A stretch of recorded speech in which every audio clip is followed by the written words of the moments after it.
कि हम लोग कम नहीं है, बस हम लोग बस उम्मीद लगाए हैं कि थोड़ा सा न्याय कर दीजिए, आंखें खोल दीजिए। हम हिंसा पे नहीं आएंगे, ऐसे ही रहेंगे, लगातार बैठे रहेंगे जब तक वहाँ से कोई। तो अभी 10,000 बच्चे हैं ना, जब 10 लाख आएंगे ना तो हिल जाएंगे पूरी तरीके से ये लोग। तो अभी बस अगर कोई बात करने नहीं आएगा, ये कुछ बदलाव नहीं करते, ऐसे ही बैठे रहेंगे, और न्यायपूर्ण इसलिए भी है कि सुप्रीम कोर्ट ने आदेश दे दिया है कि आप नोटिफिकेशन अराजक तत्व, हम लोग अराजक तत्व है। सुबह से जाए तभी पता चलेगा, जब गांव वाले पूछते हैं का कहलू समझ में आए उनका। घटिया इल्जाम लगा रहे हैं हमारे ऊपर। समझ लीजिए हमारा पड़ोसी देश बांग्लादेश था, छात्रों ने उखाड़ फेंका है। ये याद रखे सरकार कि हम लोग कम नहीं है, बस हम लोग बस उम्मीद लगाए हैं कि थोड़ा सा न्याय कर दीजिए, आंखें खोल दीजिए। हम हिंसा पे नहीं आएंगे, ऐसे ही रहेंगे, लगातार बैठे रहेंगे जब तक वहाँ से कोई। तो अभी 10,000 बच्चे हैं ना, जब 10 लाख आएंगे ना तो हिल जाएंगे पूरी तरीके से ये लोग। तो अभी बस अगर कोई बात करने नहीं आएगा, ये मेरा आग्रह है अपने आंदोलन को सपोर्ट करने के लिए, अगर यहाँ आप नहीं आ पा रहे हैं तो अपने आईडी को ब्लैक कर दें। कल का दिन ब्लैक डे मनाएं। यहाँ पे भी जो भी प्रतियोगी छात्र है मैक्सिमम एक, चाहे नीचे चाहे ऊपर, एक कपड़ा ब्लैक जरूर पहने। इनकी तरह ब्लैक ड्रेस पहन के आए, मेरी तरह भी। हाँ, और ब्लैक डे के रूप में मनाया जाएगा।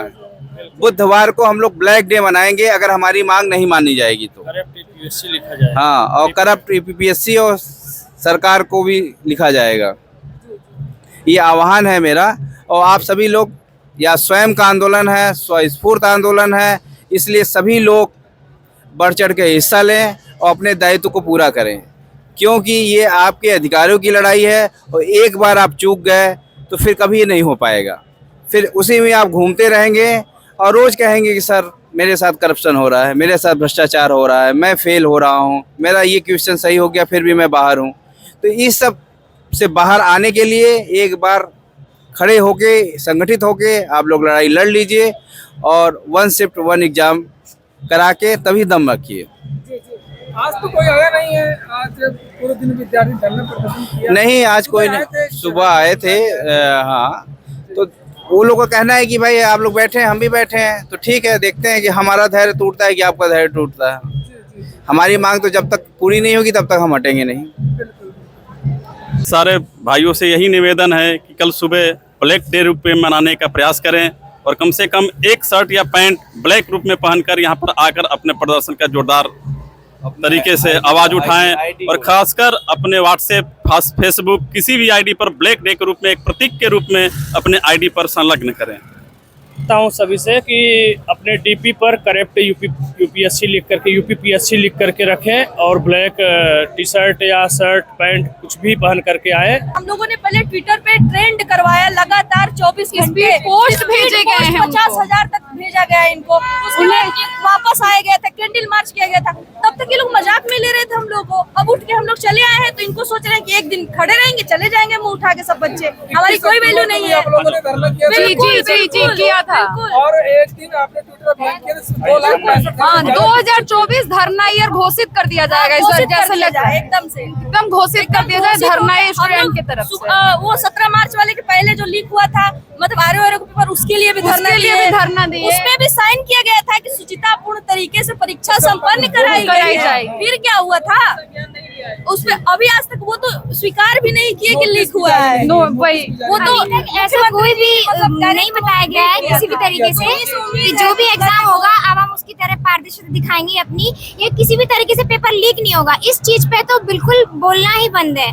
बाकी बस नॉर्मलाइजेशन है, इसका फंडा पकड़ लिया गया है, बच्चों को बस खाली गुमराह किया जा रहा है। और लिमिटेड जिला क्यों ले रहे हैं?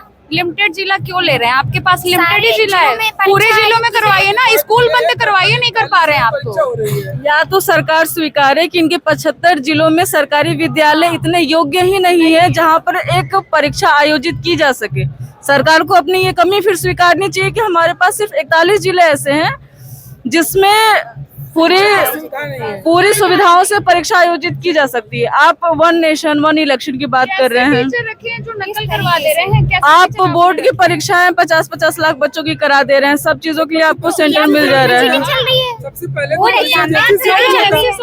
किसने बताया कि अगर उंगली में चोट लग जाएगी तो पूरा हाथ नहीं काटते हैं, उंगली का इलाज करते हैं, वही वाली। और इनको चाहिए कि हम उखाड़ फेंके, हम नई व्यवस्था बदलेंगे, ऐसे थोड़े होता है।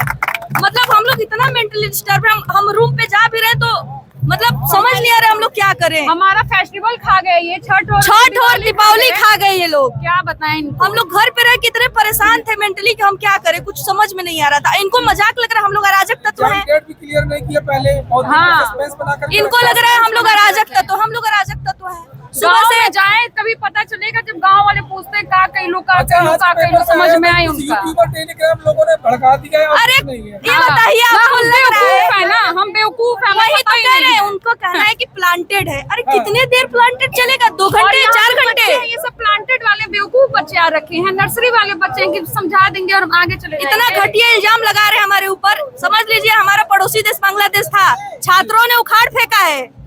ये याद रखे सरकार कि हम लोग कम नहीं है, बस हम लोग बस उम्मीद लगाए हैं कि थोड़ा सा न्याय कर दीजिए, आंखें खोल दीजिए। हम हिंसा पे नहीं आएंगे, ऐसे ही रहेंगे, लगातार बैठे रहेंगे जब तक वहाँ से कोई। तो अभी 10,000 बच्चे हैं ना, जब 10 लाख आएंगे ना तो हिल जाएंगे पूरी तरीके से ये लोग।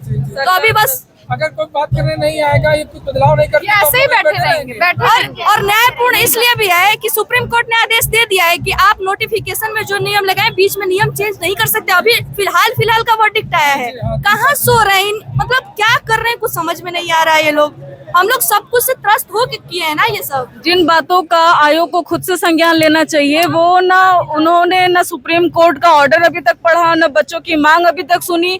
जिस बात को उन्हें खुद स्वीकार के एक नई नोटिस निकालनी चाहिए कि खेल के बीच में नियम नहीं बदले जाएंगे। उन्होंने तो जैसे कान में रुई डाल रखी है।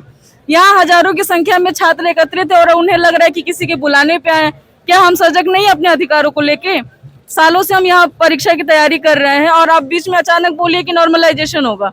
मतलब आप ग्रुप सी डी का एग्जाम बना रखे हैं इतनी बड़ी भर्ती को। लेवल है ना यूपीपीसीएस एक लेवल का। अध्यक्ष स्वीकारे कि उनके बस का नहीं है, इस्तीफा दे, नए अध्यक्ष की नियुक्ति की जाए जो पूरे सुचितापूर्ण ढंग से समय से हमारी परीक्षा आयोजित की और करे और हमें अपने जगहों पे भेजे।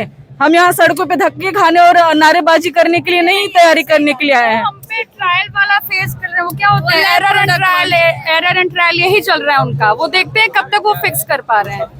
लीक हुई थी आरओ की, वो भी सेंटर बना हुआ है सर, वहाँ भी सेंटर बनाए हुए हैं। तो सर अन्य जिलों में क्यों नहीं बनाए गए? क्या शिक्षा व्यवस्था अच्छी नहीं है वहाँ की? ये तो धीरे धीरे मुख्यमंत्री योगी आदित्यनाथ के शासन पर प्रश्न चिन्ह खड़ा करता है। सर मैं इतना ही कहूंगा, मेरे हाथ जोड़ के विनम्र निवेदन है आयोग के अध्यक्ष माननीय मुख्यमंत्री उत्तर प्रदेश सरकार से कि आप हमारी मांगों को सर संज्ञान में लीजिए। हम आपसे हाथ जोड़ के निवेदन करते हैं। मुद्दा पेपर करवाने का नहीं है, मुद्दा सिर्फ और सिर्फ है नॉर्मलाइजेशन का। अगर लोक सेवा पे आज छात्रों को विश्वास नहीं हो रहा है तो इसमें जिम्मेदारी लोक सेवा आयोग की बनती है। यही लोक सेवा आयोग है जिसने TCSJ की कापियां बदल दी। सबसे बड़ा मुद्दा लोक सेवा आयोग में आज विश्वसनीयता का है। इतने जो छात्र इकट्ठा हुए हैं उनको ये विश्वास ही नहीं है कि लोक सेवा आयोग नॉर्मलाइजेशन सही से लागू कर पाएगा कि नहीं कर पाएगा। सरकार को लगता है, सरकार पिछले गवर्नमेंटों को अभी भी तो जो है बता रही है कि तुम्हारे गवर्नमेंट में ये हुआ था वो हुआ था। कल उनके मंत्री जी ने ट्वीट किया, आपको स्टूडेंट ने इसी लिए चुना था कि पिछली गवर्नमेंट ने उनके साथ कुछ गलत किया था। आप आए हैं तो आप तो कम से कम विद्यार्थियों की बात समझिए, इतने छात्रों का दर्द समझिए। लोक सेवा आयोग कहता है कि कुछ विद्यार्थियों ने कहा है कि नॉर्मलाइजेशन के साथ पेपर हो। सर अगर विद्यार्थियों ने कहा है तो इतनी भीड़ किस विद्यार्थियों की इकट्ठा हुई है? 10,000 की जनसंख्या में छात्र है, आप खुद ही देख सकते हैं। वो कौन विद्यार्थी है जिन्होंने आपको पेपर देने की अनुमति दिया है? हमने यहाँ आए, हमसे कहा गया कि आप जो है धरना देने की अनुमति लिए थे। आप बताइए आपको नॉर्मलाइजेशन के साथ पेपर जो है करवाने का अनुमति किसने दिया है? हमने छात्रों ने तो नहीं दिया। अगर छात्र दिए होते तो इतनी जनसंख्या में यहाँ छात्र न आए होते। आयोग ये भी जो है एक्सक्यूज दे रहा है कि हमको सेंटर नहीं मिल पा रहे। सर आप उत्तर प्रदेश को उत्तम प्रदेश बनाना चाहते हैं, आप 5.5 लाख विद्यार्थियों का परीक्षा नहीं करवा पा रहे, आप क्या उत्तम प्रदेश बनाएंगे उस उत्तर प्रदेश को? और एक बात, अगर आपको विद्यालय नहीं मिल पा रहे हैं तो आप खुद सोचिए कि जो लोक सेवा आयोग जैसे संस्थान का 5.5 लाख विद्यार्थियों का पेपर नहीं करवा पा रहा है, वो विद्यालय जो लोक सेवा का पेपर नहीं करवा पा रहे हैं, वो देश का भविष्य कैसा तैयार करवा पा रहे हैं? परिस्थिति तो सबसे बड़ा यही उठ रहा है कि अगर पेपर नहीं करवा पा रहे हैं तो भविष्य भी गर्त में है, भविष्य हम लोगों का और हमारे आने वाली पीढ़ियों का भी। हम लोग इसीलिए इकट्ठे हुए हैं कि पेपर ये चाहे कल ले ले, परसों ले ले, कोई दिक्कत नहीं, लेकिन नॉर्मलाइजेशन का पूरा विरोध है। और ये जब तक नॉर्मलाइजेशन बंद नहीं कर देता है, जब तक उसका नोटिस नहीं जारी करते, ये सारे छात्र यही है, यही रहेंगे और कहीं नहीं जाने वाले। धन्यवाद।